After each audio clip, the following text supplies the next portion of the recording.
നമസ്കാരം. ഇന്ന് കേരള മുഖ്യമന്ത്രി ശ്രീ പിണറായി വിജയൻ ഒരു ഫേസ്ബുക്ക് പോസ്റ്റ് ഇട്ടിട്ടുണ്ട്. RSSന്റെ ഒരു പരിപാടിയിൽ പറവൂരിൽ അവിടുത്തെ സ്ഥലം MLA ആയിരുന്ന ശ്രീ VD സതീശൻ, ഇന്നത്തെ പ്രതിപക്ഷ നേതാവ്, അദ്ദേഹം ഒരു പരിപാടിയിൽ പങ്കെടുക്കുന്നതിൻ്റെ ചിത്രമാണ് മുഖ്യമന്ത്രി ഫേസ്ബുക്കിലിട്ടിരിക്കുന്നത്. എന്നിട്ട് ഇത് ഏത് ഡീലിൻ്റെ ഭാഗമാണ് എന്നാണ് ചോദ്യം. മുഖ്യമന്ത്രി വാസ്തവത്തിൽ ഒരു ആരാച്ചാരുടെ മുഖമുള്ള ആളായി മാറുകയാണോ ചെയ്യുന്നത്?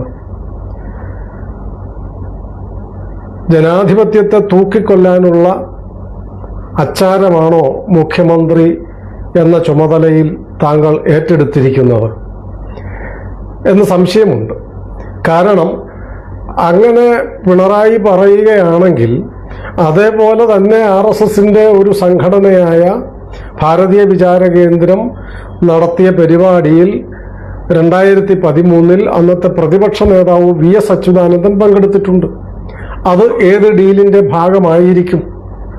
ഇങ്ങനെ പലതരത്തിൽ പല സന്ദർഭങ്ങളിലും RSSന്റെ പരിപാടികളിലും അല്ലെ അതിൻ്റെ അനുബന്ധ സംഘടനകളിലും നിരവധി തവണ എല്ലാ തരത്തിൽപ്പെട്ട രാഷ്ട്രീയത്തിലും സാംസ്കാരിക സാമൂഹിക രംഗങ്ങളിലുള്ളവരൊക്കെ പങ്കെടുപ്പിച്ചിട്ടുണ്ട്.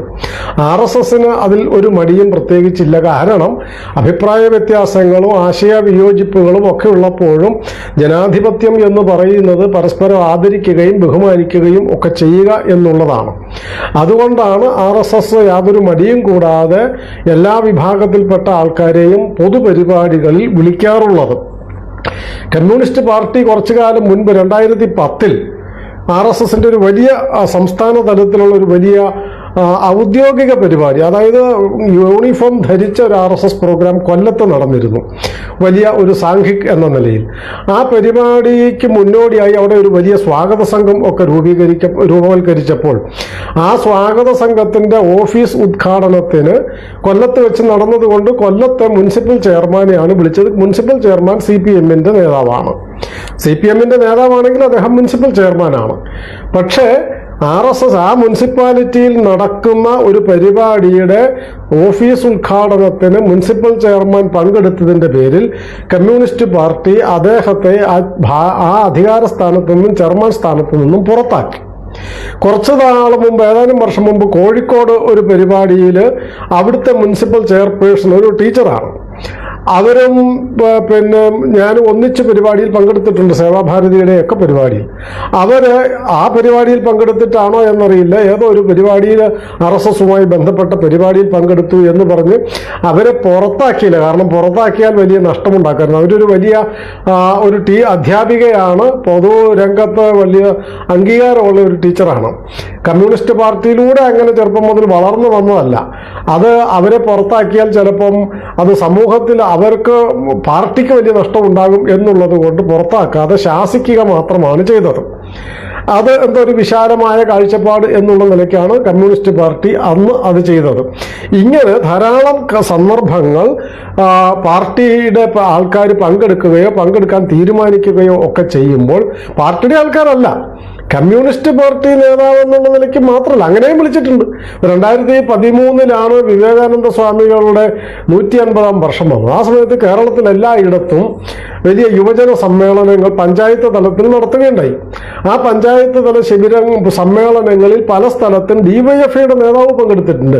ഒരു പരിപാടിയിൽ DYFIയുടെ ജില്ലാ സെക്രട്ടറി പങ്കെടുത്തിട്ട് അദ്ദേഹം പറഞ്ഞത്, ഞാൻ ഈ പരിപാടിയിൽ പങ്കെടുത്തു എന്നതിൻ്റെ പേരിൽ എന്നെ ഒരു പക്ഷേ പാർട്ടിയിൽ നിന്ന് പുറത്താക്കാം, എങ്കിലും ഞാൻ വരികയാണ്. എനിക്ക് ഈ കാര്യത്തോടുള്ള, ഈ പരിപാടിയോടുള്ള, വിവേകാനന്ദ സ്വാമികളോടുള്ള ഒരു ആഭിമുഖ്യം കൊണ്ട് പങ്കെടുക്കാൻ തയ്യാറായതാണ്, ഒരു സാഹസം ഞാൻ കാണിച്ചതാണ് എന്ന് അദ്ദേഹം പറയുന്നത് മുഖതാവിൽ ഞാൻ കേട്ടതാണ്. കാരണം ആ പരിപാടിയിൽ RSSന്റെ ഭാഗത്തുനിന്ന് ഞാനാണ് പങ്കെടുത്തത്. അങ്ങനെ കേരളത്തിൽ എല്ലായിടത്തും പണ്ടും ഇന്നും എന്നും RSSന്റെ പരിപാടികളിൽ എല്ലാ ആൾക്കാരെയും ആശയപരമായ വിയോജിപ്പുള്ളത് കൊണ്ട് പങ്കെടുപ്പിക്കാൻ ശ്രമിക്കാറുണ്ട്. കുറച്ചു കാലം മുമ്പ്, 2-3 കൊല്ലം മുമ്പ് പട്ടാമ്പിയിൽ നടന്ന ഒരു പരിപാടിയിൽ, ഹിന്ദു ഐക്യവേദിയുടെ മറ്റൊരു പരിപാടിയിൽ ആ പരിപാടിയിൽ ഞാനും പങ്കെടുത്തതാണ്. അന്ന് അതിലാണ് യുവകലാസാഹിതിയുടെ പിന്നെ സെക്രട്ടറി ആയിരുന്ന AP അഹമ്മദ് മാഷ് പങ്കെടുത്തിരുന്നു. അദ്ദേഹം പരിപാടി പങ്കെടുത്തതിൻ്റെ പേരിൽ അദ്ദേഹത്തിന് യുവകലാസാഹിതിയിൽ നിന്ന് പുറത്താക്കി.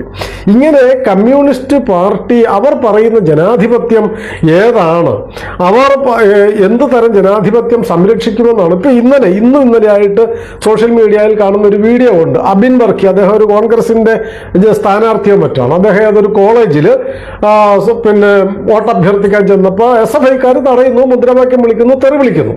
എന്തിന്? നിങ്ങൾ പറയുന്ന ജനാധിപത്യം എന്ന് പറയുന്നത് ഏതാണ്? ഇങ്ങനെ നിങ്ങൾക്ക് ഇഷ്ടമില്ലാത്തവരെ അഥവാ നിങ്ങളുടെ കൂടെ അല്ലാത്തവരെ എതിർക്കുകയും ആട്ടുകയും ആക്രമിക്കുകയും തടയുകയും ഒക്കെ ചെയ്യുന്നതാണോ ജനാധിപത്യം എന്ന് മുഖ്യമന്ത്രി പറയുന്നത്? എന്ന് മാത്രമല്ല, ഇതിൽ മറ്റൊരു കാര്യവും കൂടി ചോദിക്കാനുള്ളത്, ഈ മുഖ്യമന്ത്രി, പ്രതിപക്ഷ നേതാവ്, MP, MLA, panchayat member, municipal councillor എന്നൊക്കെ പറയുന്നത് ആരുടെ പ്രതിനിധിയാണ്? ഏതെങ്കിലും അവർ മത്സരിക്കാൻ നിന്ന പാർട്ടിയുടെ മാത്രം പ്രതിനിധിയാണോ? അതല്ല അവർ പ്രതിനിധീകരിക്കുന്ന പ്രദേശത്തെ ജനങ്ങളുടെ പ്രതിനിധിയാണോ? ജനപ്രതിനിധി എന്നുള്ള നിലയ്ക്കല്ലേ ഇവരെ എല്ലാം പങ്കെടുപ്പിച്ചത്. VD സതീശനെ അവിടുത്തെ MLA എന്നുള്ള നിലയ്ക്കാണ് പങ്കെടുപ്പിച്ചത്. അത് പക്ഷേ രാഷ്ട്രീയ ഡീലാണ് എന്നൊക്കെ പറഞ്ഞ് തരം താണ രാഷ്ട്രീയ ഏറ്റവും വൃത്തികെട്ട ഒരു തരത്തിലേക്ക് മുഖ്യമന്ത്രിയെ പോലെയുള്ള ഒരാൾ പോകുമ്പോൾ അതിൽ നിന്ന് മനസ്സിലാവുന്നത് മുഖ്യമന്ത്രി അടക്കമുള്ള കമ്മ്യൂണിസ്റ്റ് നേതാക്കന്മാർ, പ്രത്യേകിച്ചും മുഖ്യമന്ത്രി, കേരളത്തിന്റെ ജനാധിപത്യ വ്യവസ്ഥയിലൂടെ തെരഞ്ഞെടുക്കപ്പെട്ട മുഖ്യമന്ത്രി ജനാധിപത്യ സംരക്ഷകനല്ല എന്നാണ് അതിൽ നിന്ന് ബോധ്യമാവുന്നത്. ജനാധിപത്യത്തെ കശാപ്പ് ചെയ്യുന്ന ആരാച്ചാരായിട്ടാണ് നമുക്കത് വായിച്ചെടുക്കാൻ കഴിയുന്നത്.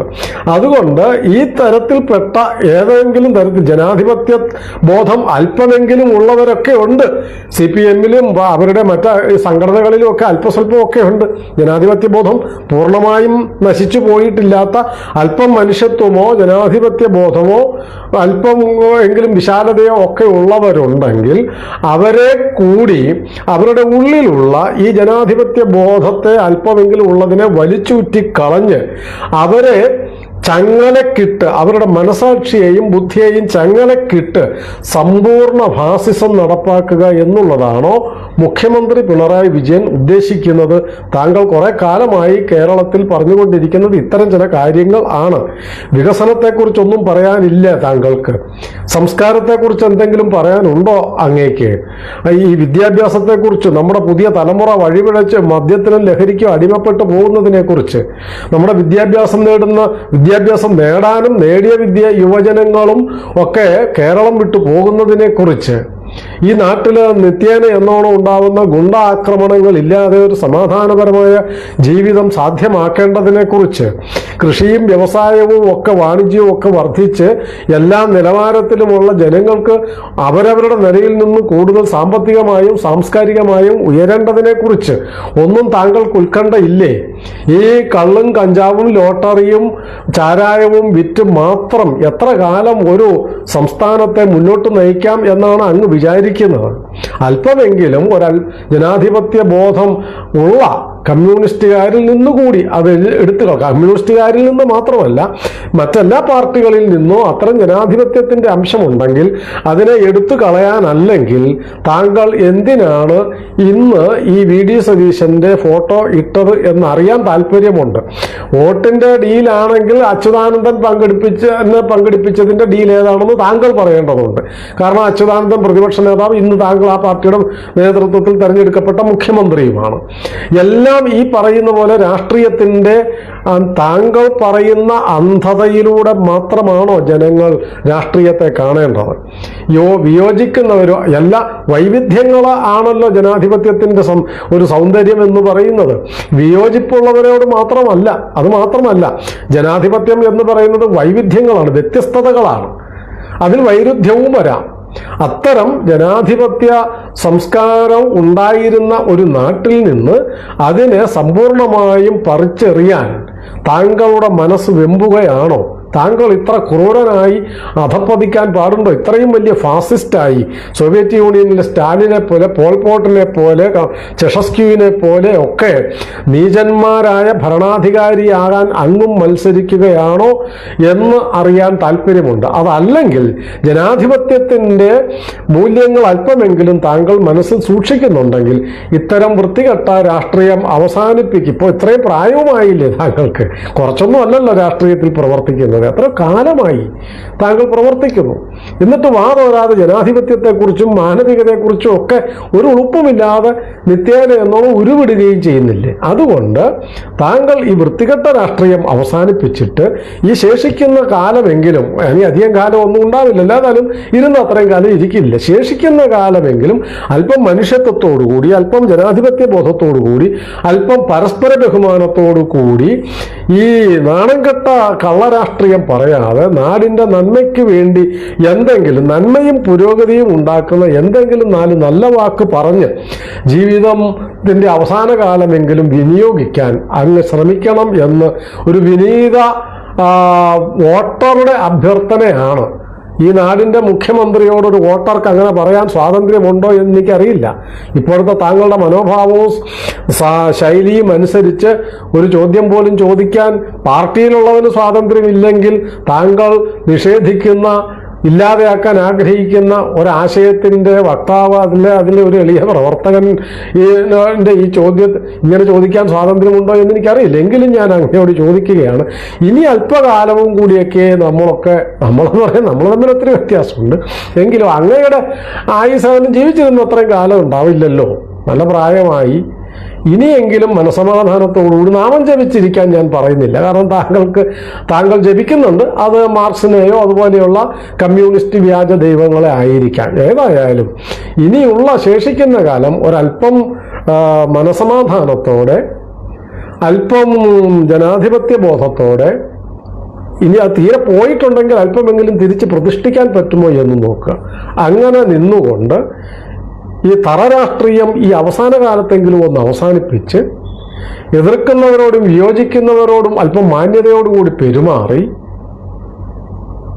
ശത്രുക്കളായിട്ട് പ്രഖ്യാപിച്ചവരോടാണെങ്കിലും താങ്കൾ എല്ലാവരുടെയും മുഖ്യമന്ത്രിയാണെന്നുള്ള ഒരല്പം ഉത്തരവാദിത്വ ബോധത്തോടുകൂടി പെരുമാറുകയും പ്രവർത്തിക്കുകയും ചെയ്യണം എന്ന് പ്രാർത്ഥിക്കുന്നു. പ്രാർത്ഥിക്കാനേ എനിക്ക് അവകാശമുള്ളൂ, അധികാരമുള്ളൂ, പ്രാർത്ഥിക്കുകയാണ്. ദയവായി മറ്റുള്ളവരുടെ ഉള്ളിലുള്ള അല്പമായ ജനാധിപത്യത്തെ കൂടി കരിച്ചു കളഞ്ഞ് ഈ കേരളത്തെ ക്രൂരന്മാരായ ഭരണാധികാരികളുടെ നാടാക്കി അധപ്പതിപ്പിക്കരുത് എന്ന് ഒന്നുകൂടി പ്രാർത്ഥിക്കുന്നു. നമസ്കാരം.